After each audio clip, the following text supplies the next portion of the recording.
ఈ ప్రభుత్వం మరి ఎందుకు సుంకిశాల ఘటనను బయటికి రాకుండా వారం రోజులు తొక్కిపెట్టింది? ఈ విషయం బయటికి చెప్పాలా. ముఖ్యమంత్రి హైదరాబాద్లో ఉన్నాడు ఈ ఘటన జరిగినప్పుడు. He was in Hyderabad, he was in Telangana.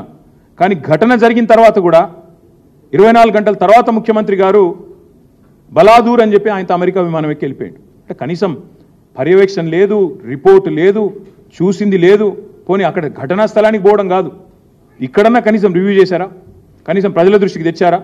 ఇదేనా ఒక ప్రభుత్వం వ్యవహరించాల్సిన తీరు? అందుకే మేము డిమాండ్ చేసేది, మరి మీకు చిత్తశుద్ధి ఉంటే ఈ ప్రభుత్వానికి ఏ ఏజెన్సీ అయితే ఈ పనులు చేస్తూ ఉందో, ఏ ఏజెన్సీ అయితే ఈ పనులు చేస్తుందో వెంటనే ఆ ఏజెన్సీని బ్లాక్ లిస్ట్లో పెట్టండి.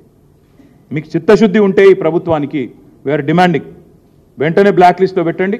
వాళ్ళు మళ్ళీ ఒక వర్క్ కూడా ఈ రాష్ట్రంలో చేయడానికి వీలు లేకుండా ఏ డిపార్ట్మెంట్ అయినా ఇంజనీరింగ్ డిపార్ట్మెంట్ కఠినమైన చర్యలు తీసుకోవాలని చెప్పి మేము డిమాండ్ చేస్తా ఉన్నాం.